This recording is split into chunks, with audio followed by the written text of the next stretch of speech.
مرصدا يا أيها الذين آمنوا اتقوا الله وقولوا قولا سديدا يصلح لكم أعمالكم ويغفر لكم ذنوبكم ومن يطع الله ورسوله فقد فاز فوزا عظيما أما بعد فإن خير الحديث كتاب الله وخير الهدي هدي محمد صلى الله عليه وسلم وشر الأمور محدثاتها وكل محدثة بدعة وكل بدعة ضلالة وكل ضلالة في النار.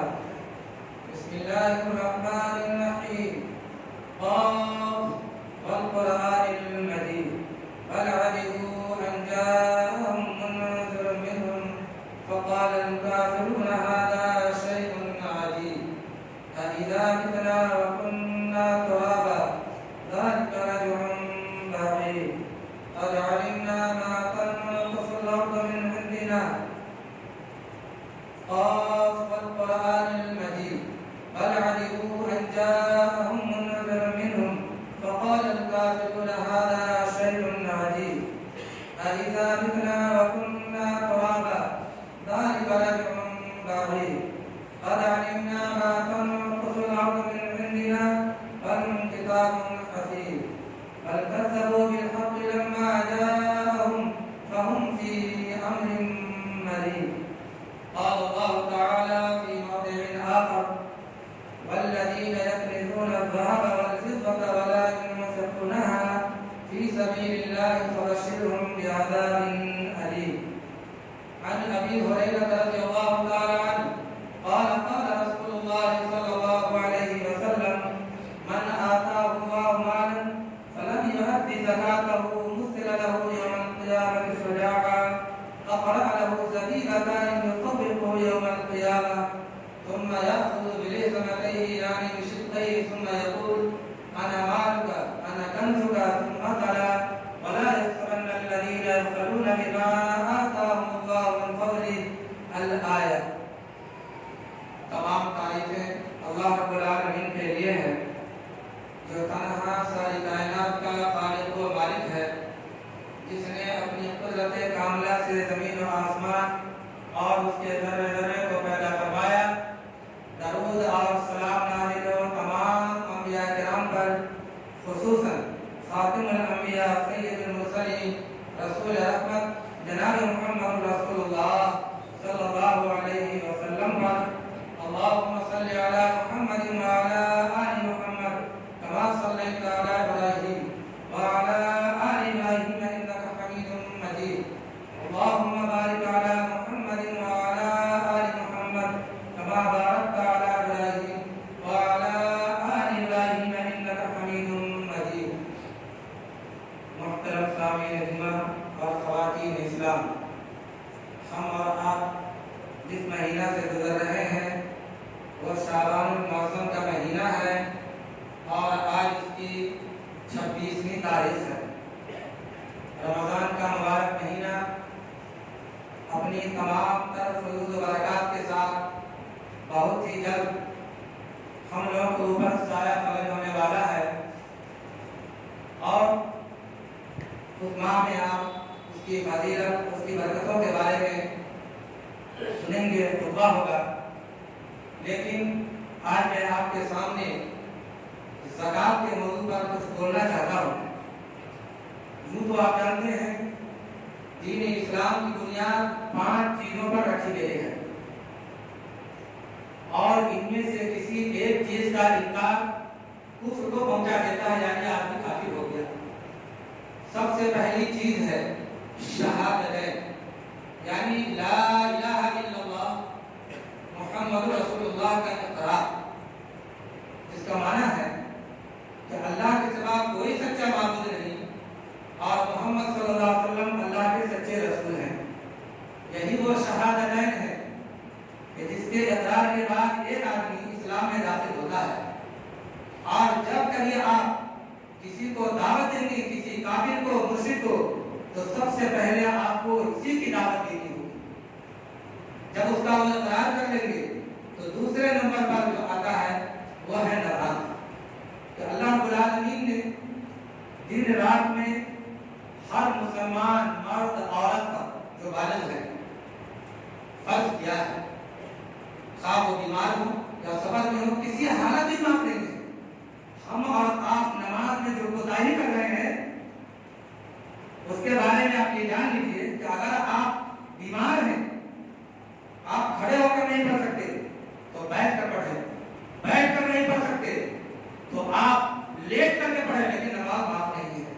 لیکن سب سے زیادہ کوتاہی نماز کے اندر ہے، آپ جان بوجھ کے چھوڑ دیں گے یہاں تک کہ اس کا وقت نکل جائے، علماء کرام اس بات پر متفق ہیں، وہ قابل ہوتے ہیں۔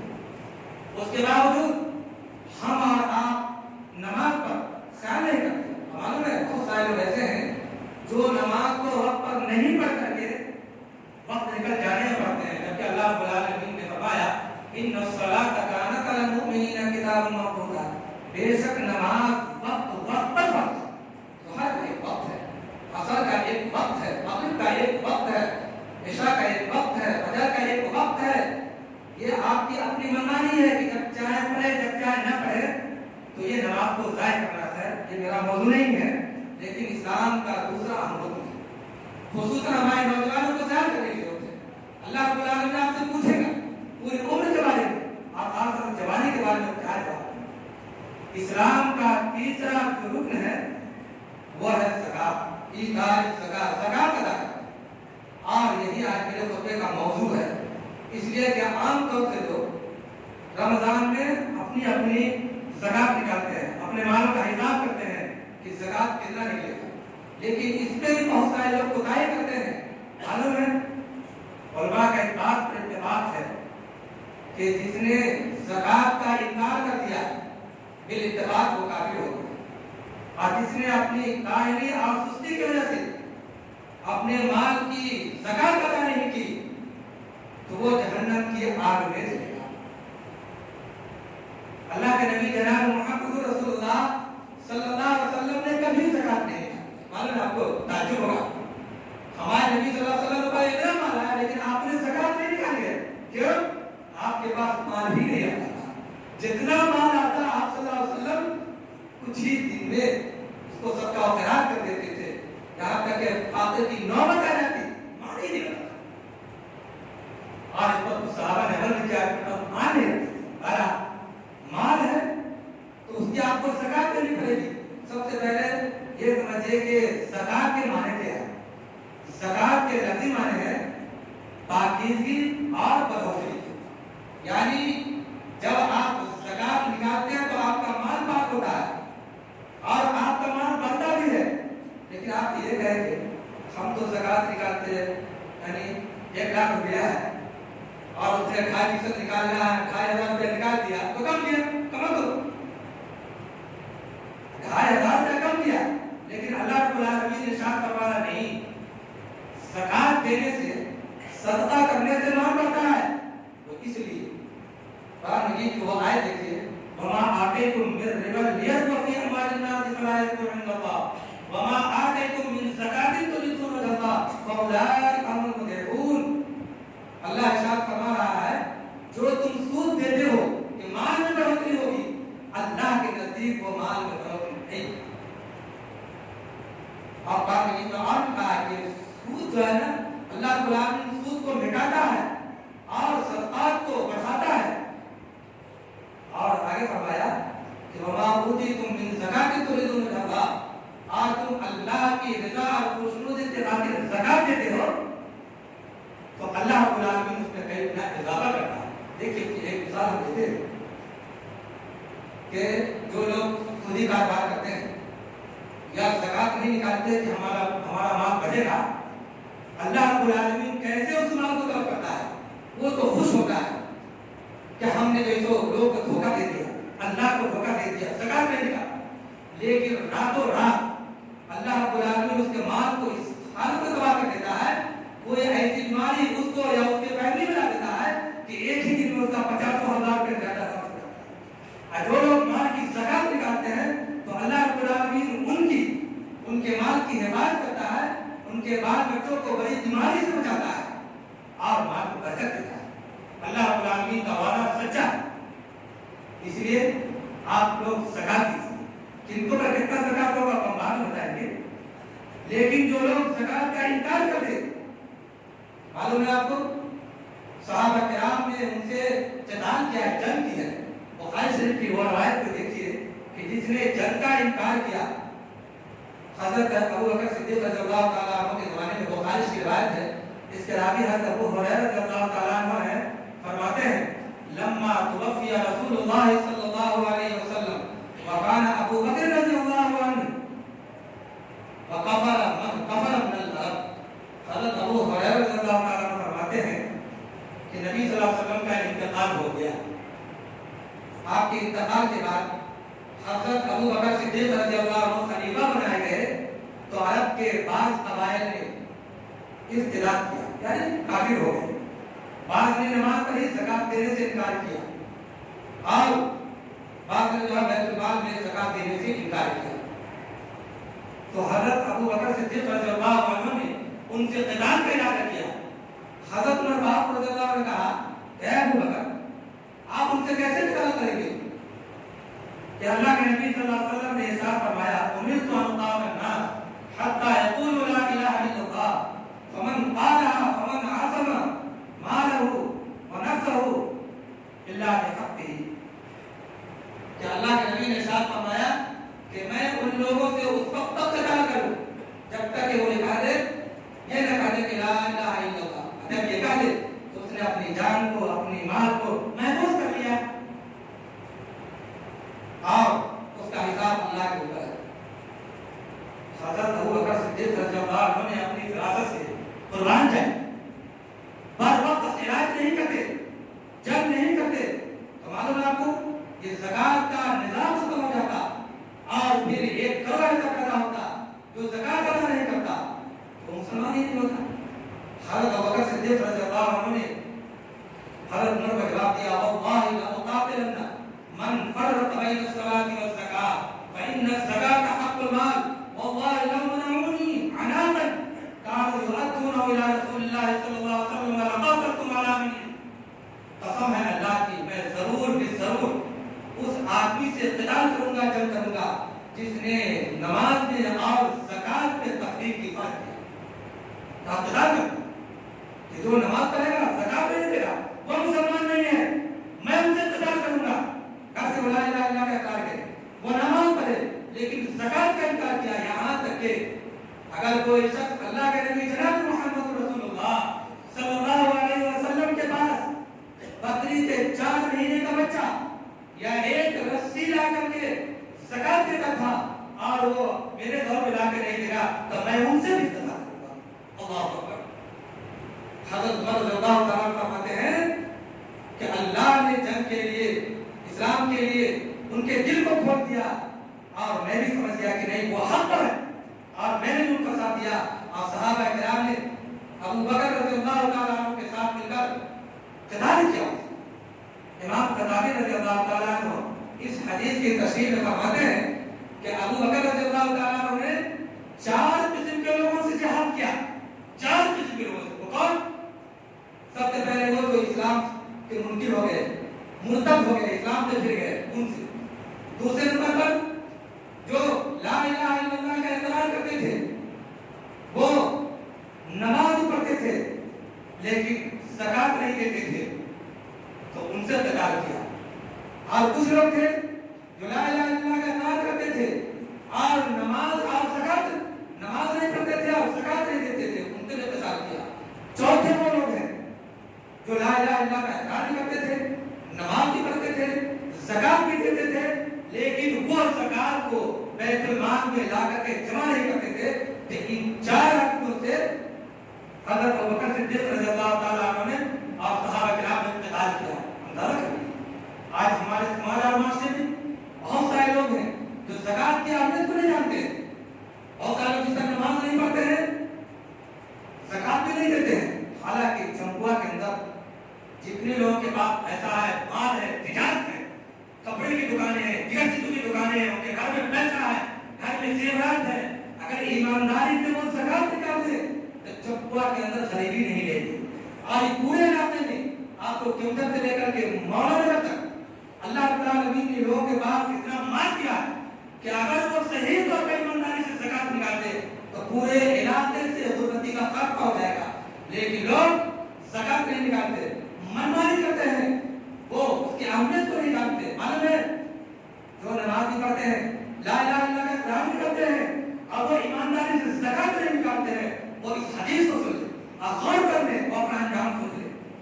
اللہ کے نبی جناب محمد رسول اللہ صلی اللہ علیہ وسلم نے ارشاد فرمایا، اس حدیث کے راوی بھی ابو ہریرہ ہے، من آتا اللہ مالا فلم يرد زکاتہ مثل له یوم القیامة شجاعا اقال زبیبتا ليطبق يوم القیامة ثم يأخذ بلحظتيه يعني بشقه ثم يقول انا مالك انا كنزك ثم تلا ولا يحسبن الذين يبخلون بما آتاهم الله من فضله آية۔ حضرت ابو ہریرہ رضی اللہ تعالیٰ عنہ فرماتے ہیں کہ اللہ کے نبی نے ارشاد فرمایا کہ اللہ نے جس کو اپنے فضل جمال عطا کیا ہے، ایک چیز آپ درست کریں، عقیدہ درست کیجیے۔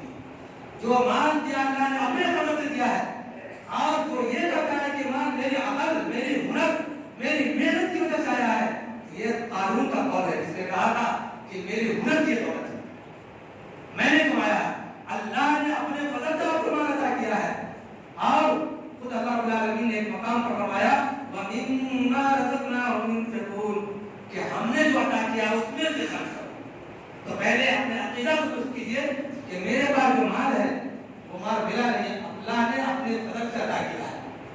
تو اللہ کے نبی ارشاد فرماتے ہیں کہ جس کو اللہ نے اپنے فضل و کرم سے مال عطا کیا فلم یؤدِ زکاتہ، اور وہ اس کی زکات ادا نہیں کرتا، زکات کتنے مال میں ہوگا یہ بتائیں، فلم یؤدِ زکاتہ، اور وہ اس کی زکات ادا نہیں کرتا، مثل له یوم القیامة شجاعا، تو وہی مال جس کو آپ صحیح کے گھر میں رکھتے ہیں، بینک میں رکھتے ہیں، اس کی زکات نہیں نکالتے ہیں، تو اسی مال کو، آپ ہی کے مال کو اللہ رب العالمین اژدہا سانپ بنا کر آپ کے گردن میں لپیٹے گا۔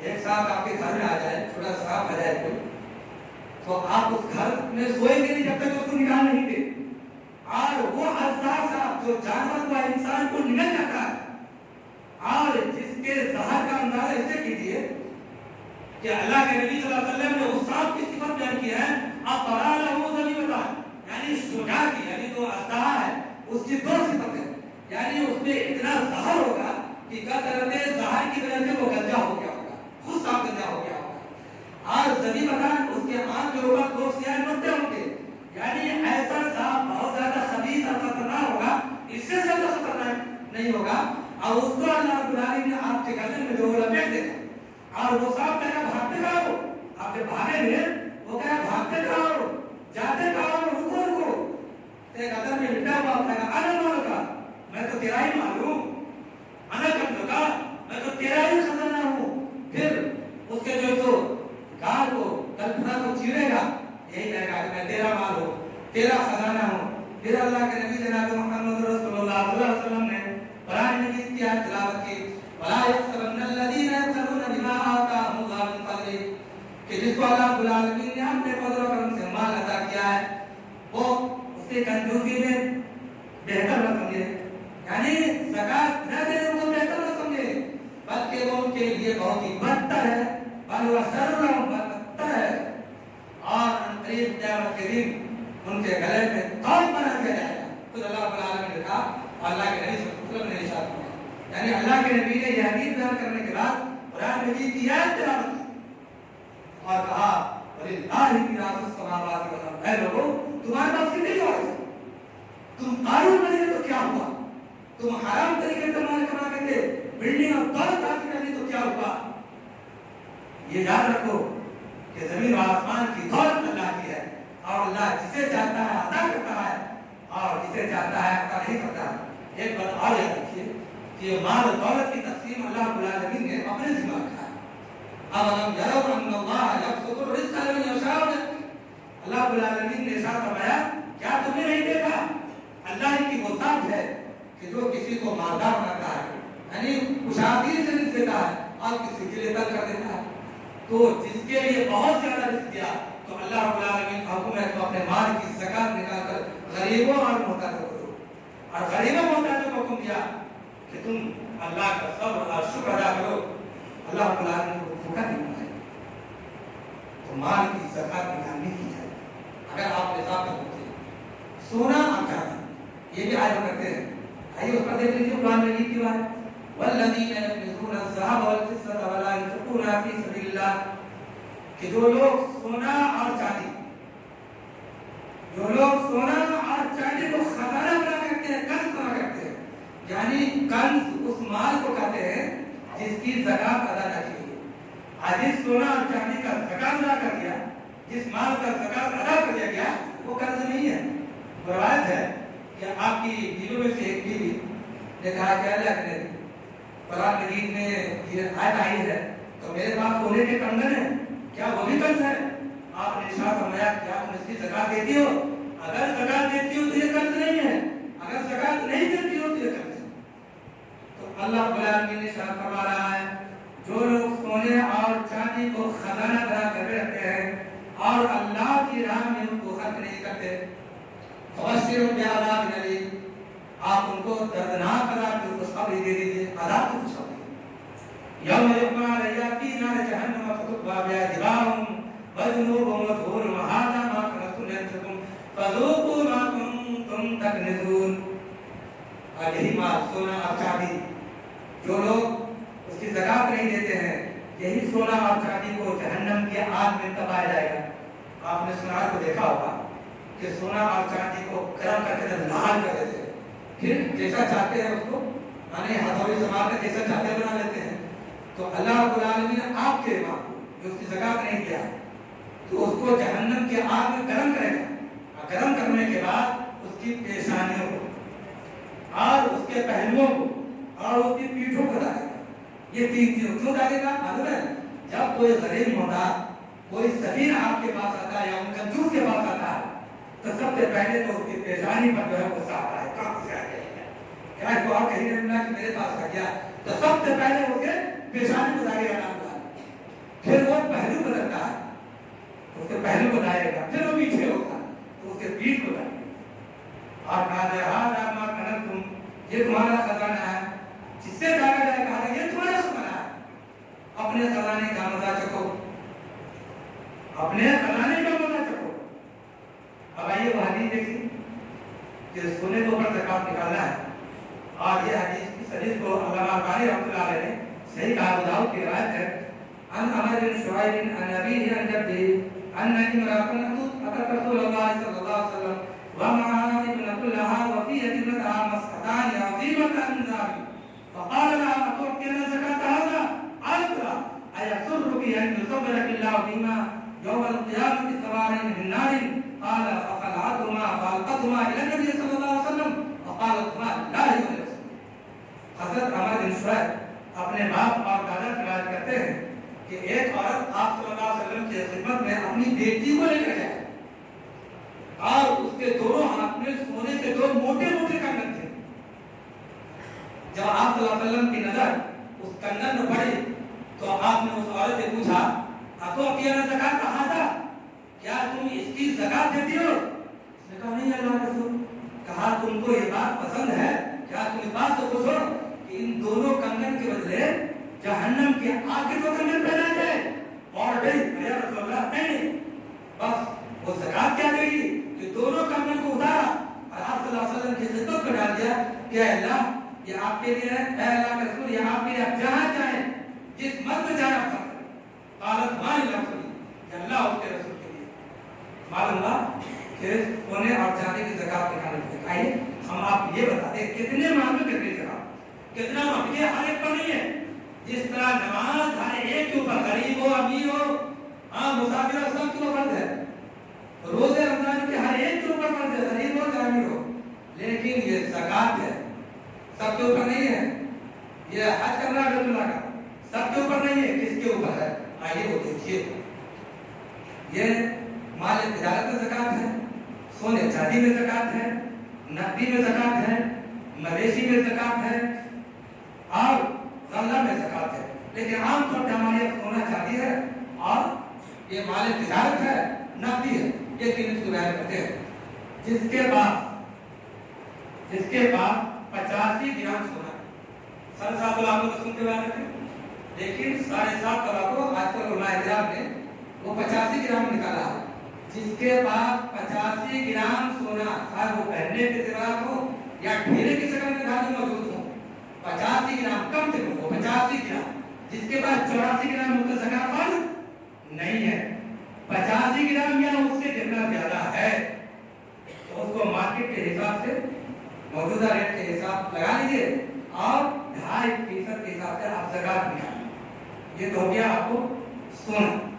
چاندی 595 گرام 595 گرام اگر کسی کے پاس ہے، چاہے وہ ڈھیلے کی شکل میں ہے یا وہ زیورات کی شکل میں ہے، اتنا ہے تو آپ جو قیمت لگائیے موجودہ ریٹ کیا ہے اور پھر اس میں سے 2.5% نکالیے. اگر 595 سے 594 گرام ہے تو زکات فرض نہیں ہے. نکال دینے کو نفلی سطح ہوگا لیکن آپ گنہگار نہیں ہوں گے. اسی طریقے سے ایک ہم مال تجارت، کتنے مال میں زکات ہوگا؟ اصل ہمارے تاریخ ہوتے ہیں کتنے مال میں ہم زکات نکالیں گے. دیکھیے زکات جو نکالنے کا ہے 2 شرط پہلے مال نصاب تک پہنچا ہو اور اس پر ہجری کا 1 سال گزرا ہو. تو سونا چاندی آپ کے پاس اتنا ہے تو اس پر 1 سال بھی گزرنا چاہیے. سال نہیں گزرا. ابھی ایک آدمی ہے اس کے پاس ابھی آیا 85 گرام سونا یا اس سے زیادہ، ابھی سال نہیں گزرا ہے، زکات فرض نہیں. سال گزرے گا. ایک آدمی تجارت کر رہا ہے، ابھی شروع کیا ہے، نہیں اس پر نہیں ہے جب تک کہ اس مال پر سال نہیں گزرتا ہے. تو کتنا مال میں تجارت کرتے ہیں آپ، کتنا مال ہے، کتنا پیسہ ہے کہ آپ اس کی زکات نکالیں گے. تو اس کو سنیے. چاندی کی قیمت لگائیے آپ جتنی ہوگی، ابھی 40-45 سال میں جتنا ہوگا اس کو نکالیں. اتنی کی آپ تجارت کرتے ہیں اس پر سال گزرتے ہیں اور اس سے زیادہ یا اتنا بینک بیلنس آپ کے پاس ہے، چاہے بینک پر کھیل میں ہے یا پیسہ نقدی کے شکل میں آپ کے گھر میں ہے، 1 سال اس سے گزر گیا ہے تو پھر آپ جو ہے 2.5% کے حساب سے آپ زکات نکال کر کے غریبوں میں محتاجوں میں آپ تقسیم کیجیے. یہ عام طور سے ہم لوگ نکالتے ہیں. اور ہے وہ خزانے کی یا پیداوار کی، تو پیداوار تو ہماری نہیں. اگر کسی کا پیداوار ہوتا ہے تو جان لیجیے وہ لکھا حدیث کے اندر ہے 5 وسق سے کم میں زکات نہیں ہے. 5 وسق کو علماء کرام نے 6 کنٹل 30 کلو کا حساب لگایا ہے. یعنی جس کے پاس ابھی سب دھان کاٹیں گے یا گیہوں کاٹیں گے یا کوئی ہار غلہ ہوگا تو غلہ کاٹتے ہی اگر وہ وزن کریں گے تو 6 کنٹل 30 کلو نکلا تو اسی وقت وہ زکات نکالیں گے. اس پر سال نہیں لگے گا، اسی وقت اس کا زکات نکال. کسی بات کو آسان یہاں کسی کو مطالعہ نہیں ہوتا ہے. اگر ہوگا 6 کنٹل 30 کلو تو فوری طور پر اس کا زکات نکالیں گے. وہ آپ کو حق اور مقاصد کو نکالیں گے، کاٹنے کے بھی اس میں سے زکات نکالیں گے. آپ وہ 10واں حصہ نکالیں گے اگر بارش کے پانی سے ہوا اور اگر اس میں کھاد لگائے، پانی پٹایا، ایسا خرچ کیا تو 20واں حصہ نکال دیں گے. بہرحال مصیبت تو ہماری نہیں. یہ زکات اللہ رب العالمین نے فرض کیا ہے اور زکات کو نکال کہاں دیں؟ یہ وہ بڑا مسئلہ ہے. زکات نکال آج ہمارے بستی میں بہت سارے لوگ باہر جاتے ہیں جو یقینی طور پر نہیں کہا جا سکتا کہ ہاں وہ صحیح ہے، لیکن زکات کی رقم کو پہلے اپنے یہاں خرچ کریں گے تب تو سجا دیں گے. دیکھیے وہ اللہ کے نبی صلی اللہ علیہ وسلم نے حضرت معاذ کو یمن کا داعی بنایا اور حضرت عمر رضی اللہ عنہ اپنے دور میں جب ان کو گورنر بنا کر کے بھیجا یمن تو زکات جب وصول کی تو پہلے سال 1/3 زکات کو مدینہ بھیج دیا. حضرت عمر نے اعتراض کیا کہ تم تو زکات وصول کر رہے تھے تو نہیں بھیجا تھا، تم وہاں کی زکات جو ہے اس کو لے کر کے وہی کے ذریعے تقسیم کرو. جیسا کہ وہ حدیث ہے تو قد من اغنیاء وترد على فقراء کہ ان کے امیروں سے زکات لے کر ان کے غریبوں میں وہی تقسیم کر دو. تو حضرت معاذ بن جبل رضی اللہ عنہ نے کہا اے خلیفہ یہاں جتنی ضرورت تھی تقسیم کیا، اب ضرورت نہیں ہے، بچ گیا اس لیے بھیج دیا کیا ہے. دوسرے سال زکات کی آدھی رقم بھیج دی. حضرت عمر نے وہی سوال اٹھایا، کہا کہ یہاں کوئی لینے والا نہیں. تیسرے سال پورے یمن کی زکات کو مدینہ بھیج دیا اور کہا کہ یہاں کوئی لینے والا نہیں ہے. یعنی جب آپ زکات نکالتے ہیں تو آپ کے بستی میں، آپ کے محلے میں، آپ کے علاقے میں خوشحالی آئے گی. جب آپ زکات نہیں نکالیں گے تو پھر آپ کے محلے میں، آپ کی بستی میں تنگ دستی آئے گی، غریب اور محتاج لوگ زیادہ آئیں گے اور امیروں کے دل میں نفرت پیدا ہوگی. وہیں پہ تقسیم کرنا چاہیے. تو پہلے کوشش کیجیے کہ اپنے بستی میں دیکھیے غریب اور محتاج, آپ کے بستی میں جو مدارس ہیں اور جو بیت المال کا قیام کیا گیا, پہلے یہاں دیجیے. یہاں سے بچنے کے بعد آپ دوسرے جگہ دیجیے, بچے تب وہ بھی تحقیق کر کے دیجیے. جیسا کہ آپ دیکھ رہے ہیں آج کل بہت سارے لوگ RSS کا اور ہندو مذہب کی کوئی جو تنظیم ہے اس سے بہت سارے لوگ داڑھی ٹوپی رکھ کر کے آ رہے ہیں. داڑھی ٹوپی رکھ کر کے وہ بھیج رہے ہیں تاکہ جو مسلمانوں کے درمیان جا کر کے زکات کی رقم وصول کر کے آپ کے خلاف وہ استعمال کریں. اس لیے ہوشیار ہے اور ان سے آدھار کا ان سے پہچان پر یہ سب مانگے پوری تحقیق کی باتیں. جو ہمارے یہاں سارا چل رہا ہے اتنے بچے باتیں حافظ ہوں گے پھر یہاں ہمارے کا قیام ہے. پھر آپ کے یہاں غریب کے بچوں کو دار روزہ میں تعلیم دی جاتی ہے, اس کے لیے وصول کیا جا رہا ہے. پھر بیت المال کا قیام ہے, بہت سے غریب اور بیوہ محتاج ہے, پہلے ان کو دیجیے. یہاں دینے کے بعد بچ جائے تب دوسرے مقامات پر جائے اپنی زکات کی رقم کو پوری تحقیق کے ساتھ دیجیے. غور کر لیجیے, اللہ رب العالمین نے آپ کو مال دیا ہے تو پھر آپ مال سے رکھیے. لیکن اور میں بتا دوں کہ کچھ مالدار ایسے ہیں جو اپنے مال کو بہت سے مقامات پر بے تحاشا بے دریغ خرچ کر دیتے ہیں. جہاں 50,000 خرچ ہونا چاہیے شادی بیاہ میں, وہاں 6 لاکھ 7 لاکھ خرچ کر دیتے ہیں. آپ غریبوں کا حق مار رہے ہیں, آپ زکات کو مار رہے ہیں, زکات کو ختم کر رہے ہیں. وہ مال رہتا تو آپ زکات دیتے ہیں. معلوم ہے جب آپ مریں گے میدان محشر میں کھڑے ہوں گے تو آپ کا قدم نہیں ہلے گا. عبداللہ بن مسعود رضی اللہ تعالیٰ عنہ کی وہ روایت ہے لا تزول قدم ابن آدم حتى يسأل عن خمس, کہ بندوں کے قدم آگے نہیں بڑھیں گے جب تک کہ وہ 5 چیزوں کے سوال کے جوابات نہ دیں. جہاں 8 چیزوں کا جواب دے گا, جہاں 8 چیزوں کا جواب دے گا بندہ, وہاں پر کیا این مکتسبہ, کہ مال تم نے کہاں سے کمایا, این مکتسب مال کہاں سے کمایا اور کہاں خرچ کیا. مال مال کے بارے میں کہاں سے کمایا اور کہاں خرچ کیا اس بارے میں پوچھا جائے گا. اس لیے مال کو اللہ جو آپ کو دیا ہے اپنے بدن سے ایک دم ضرورت کا خرچہ کیجیے. جتنی گھر میں آپ کو ضرورت ہے اتنی خرچہ کیجیے, جتنے کپڑے کی ضرورت ہے اتنے کپڑے سلائیے, جو کھانے سے آپ کا کام چل گیا وہی کھانے کھائیے. پیسہ بچا کر کے اللہ کے کام میں خرچ کیجیے, مسجد کے بڑھانے میں خرچ کیجیے. ہمارے مسجد کی تعمیر ہو رہی ہے, دیکھیے کام شروع ہے, پیسہ بچا کے اپنی مسجد دیجیے. جو آخرت میں آپ کو ملے گا اگر 1 روپیہ دیں گے تو اللہ رب العالمین بڑھا کر کے اتنا دے گا کہ آپ تعجب کرنے لگیں گے اللہ کہاں سے آ گیا اتنا مال, کہاں سے آ گیا. تو اللہ یاد دلائے گا ایک دن کو 1 روپیہ دیا تھا, ایسے غریب آدمی نہیں دے سکتے ہیں, 1 روپیہ دیا تھا. تو آج تو اللہ نے آپ کو بہت دیا ہے, دیجیے. یہی آپ کے لیے بینک بیلنس ہے. جو آپ نے کھایا وہ ختم ہو گیا, جو آپ نے پہنا وہ پرانا اور پھٹ گیا, اور جو آپ نے صدقہ کیا وہی آپ کے لیے ذخیرہ آخرت ہے.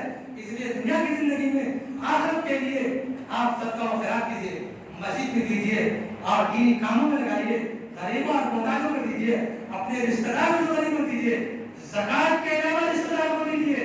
اللہ نے کہا کہ حق فآت ذی القربى حقہ والمسکین وابن السبیل, یعنی زکات کے علاوہ بھی آپ کے جو رشتہ دار ہیں ان کا کہ آپ ان کو مال دیں. لیکن ہم لوگ تو اپنے غریب رشتہ داروں کو بھول جاتے ہیں, دوسروں کو دیتے ہیں لیکن اپنے رشتہ داروں کو بھول جاتے ہیں کہ ان سے یہ جھگڑا ہوا تھا, ان سے یہ ہوتا, ان سے یہ گرا, یہ سکھا ہے. تو اللہ تعالیٰ کہتا ہے کہ اس کا حق ہے, تو آپ حق مت پائیے کہ آپ جہاں چاہیے جتنا چاہیے حق کر دیجیے. اللہ رب العالمین حساب لے گا.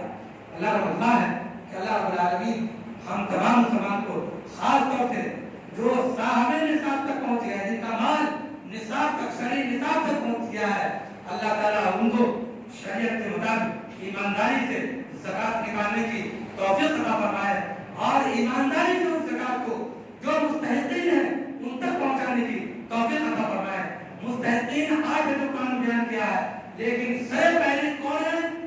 انما الصدقات للفقراء والمساکین, یعنی فقیر اور مسکین.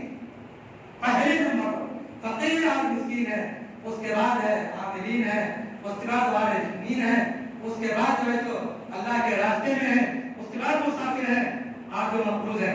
لیکن پہلے اور دوسرے نمبر پر جن کا ذکر ہے وہ فقراء اور مساکین ہے, جو آپ کے محلے میں کمی نہیں ہے, آپ کے بستی میں کمی نہیں ہے، آپ اللہ کے دین کے خاطر زکات کے مختصر کیجیے، غور کیجیے۔ اگر یہ زکات کا سلسلہ نہیں ہوتا، حضرت ابوبکر صدیق رضی اللہ تعالیٰ عنہ ان لوگوں سے قتال نہیں کرتے تو آج جو ہندوستان میں اور پوری دنیا میں اتنے مدارس چل رہے ہیں، دین کا کام اور زکات کے پیسے سے وہ ٹھپ پڑ جاتا۔ خاص طور سے ہندوستان میں مدرسے نہیں ہوتے، پھر اسلام خطرے میں ہوتا۔ آج تو ہم کو مٹانے کے لیے یہ RSS اور دیگر تنظیمیں ہندو وہ کوشش کر رہے ہیں، لیکن ہم اس میں تعاون کر رہے ہیں۔ کیسے؟ اگر آج رمضان میں بات ہو رہی ہے کہ لاک ڈاؤن کیسے کیا گیا یا پھر پابندی لگے جائے مسجد میں، اب بتائیے جب پابندی لگی تو آپ کہتے ہیں کہ حکومت نے ایسا کر دیا، ہم نماز پڑھتے، روزہ رکھتے، مسجد جا کر جماعت کے ساتھ نماز پڑھتے، آج بولتے ہیں کہ آج کو لاک ڈاؤن ہے، آج کتنے آدمی آتے ہیں، آج پوری مسجد بھری ہوئی ہے، جمعہ کے دن پوری مسجد بھری ہوئی ہے، بستی کا آدمی تو ہے، آپ اصل میں راگ رہیں گے، کہیے گا جمعہ کا دن ہے ہم دکان بند کر کے آ گئے ہیں، فجر میں تو آپ گھر بلاتے ہیں، کہاں مسجد بھرتی ہے؟ عشاء کی نماز، عشاء کی تقریر آپ گھر بلاتے ہیں، عشاء کے وقت میں کہاں جو مسجد بھرتی ہے؟